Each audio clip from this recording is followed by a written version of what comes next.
मित्रांनो, महाराष्ट्र हा केवळ एक भौगोलिक भाग नाहीये, तर शौर्य, संस्कृती आणि स्वाभिमानाचा दीपस्तंभ आहे.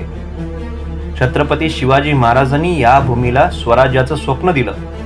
संत ज्ञानेश्वर, तुकाराम आणि नामदेव यांनी या भूमीला अध्यात्माचं मूल्य आणि त्याचं तेज दिलं. पण आज या महान भूमीचा उपयोग राजकारण्यांकडनं फक्त मतं मिळवण्यासाठी केला जातोय.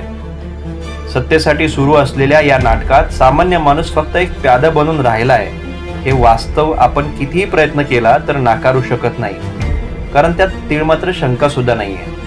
मित्रांनो, चला आज जाणून घेण्याचा प्रयत्न करूयात राजकीय घोषणांचा खेळ आणि त्यामागचं सत्य.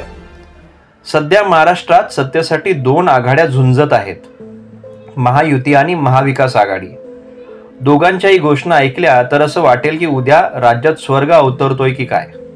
महायुतीनं महिलांसाठी दर महिन्याला 2100 रुपये देण्याची घोषणा केली असताना महाविकास आघाडीनं वाढीव रक्कम जाहीर करत 3000 रुपये देण्याचं वचन दिलंय. याशिवाय महाविकास आघाडीनं राज्यभर मोफत बस प्रवास, शेतकऱ्यांसाठी 3 लाख रुपयापर्यंत कर्जमाफ आणि जातनिहाय जनगणना आणि आरक्षणाची मर्यादा कमी करण्याचं आश्वासन दिलंय. महायुतीनं आपल्या जाहीरनाम्यात महिलांसाठी दर महिन्याला 2100 रुपये, 25,000 महिलांची पोलीस दलात भरती, शेतकऱ्यांसाठी कर्जमाफी आणि वृद्धांना 2100 रुपये निवृत्ती वेतन देण्याची घोषणा केली आहे.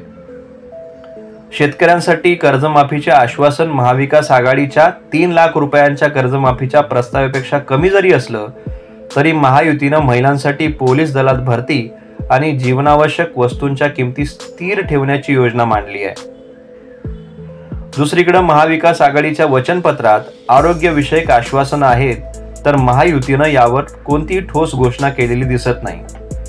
ही आश्वासनं ऐकताना तुम्हाला वाटेल की आता सगळं सुरळीत होईल, पण विचार करा, गेल्या निवडणुकीत दिलेलं आश्वासन आजपर्यंत पूर्ण झालंय का?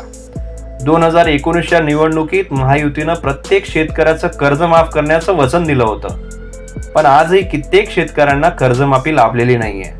महाविकास आघाडीनेही कर्जमाफी जाहीर केली होती, पण त्यासाठी असलेली प्रक्रिया एवढी किचकट होती की बहुतांश शेतकऱ्यांना कर्जमाफीचा फायदा तर नाही झालाच, पण त्यांचं यादीत नाव सुद्धा नाही आलं.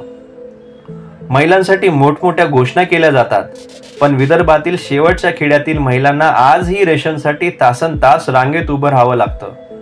हे पक्ष विकासाचं मोठं चित्र रंगवतात, पण जिथं विकासाचं नाव आहे तिथं भ्रष्टाचार लपलेला दिसतो. या राज्यात बरेच प्रकल्प आहेत आणि पुढे येतील सुद्धा. प्रत्येक प्रकल्पात होणारा भ्रष्टाचार आणि जसजसा प्रकल्प उशिरा होतो तेव्हा त्या प्रकल्पासाठीची वाढलेली पैशाची आकडेवारी सर्वसामान्य माणसाच्या पटनी पडत नाही. पाणी पुरवठ्याच्या नावाखाली कित्येक योजनांना मंजुरी दिली जाते, पण दुष्काळ अजूनही कायम तसाच आहे. वाळू माफियांचा फटका सामान्य शेतकऱ्यांना बसतो, पण त्यावर कोणताही ठोस उपाय सरकार करत नाही. महायुती आणि महाविकास आघाडीचं उद्दिष्ट फक्त एकच दिसतंय, ते म्हणजे सत्ता मिळवणं. महायुतीत आज शिवसेना शिंदे गट आहे, पण कालपर्यंत हीच शिवसेना भाजपला शत्रू मानत होती. दुसरीकडे महाविकास आघाडीमध्ये काँग्रेस, राष्ट्रवादी आणि शिवसेना ठाकरे गट आहेत, जे कालपर्यंत एकमेकांवर कुरघोडी करत होते. सत्तेसाठी हे पक्ष कधीही एकत्र येतात आणि कधीही एकमेकांपासून दूर जातात. यात विचारधारांना महत्त्व असतं तर ते फक्त खुर्चीला. मित्रांनो, या राजकीय खेळात सामान्य माणूस हरवून गेलाय. महाराष्ट्राचा सध्याचा बेरोजगारी दर हा 2 ते 3% आसपास असावा. उच्च शिक्षण घेऊनही तरुण रस्त्यावर फिरतोय. शेतकऱ्यांची कित्येक कुटुंब अजून कर्जबाजारी आहेत. जर सगळ्यांसाठी पिकवणारा आणि ऐन तारुण्य फुकट वाया घालवणारा अशा अवस्थेत असेल तर त्या प्रदेशाचं दुर्दैव किती ते.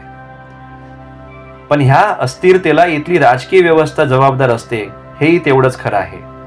सरकारच्या योजना येतात आणि जातात, पण सामान्य माणसाचं आयुष्य तिथल्या तिथंच राहतं, अडचणीच्या आणि आश्वासनाच्या जाळ्यात. मंडळी, महाराष्ट्राला खऱ्या नेतृत्वाची गरज आहे.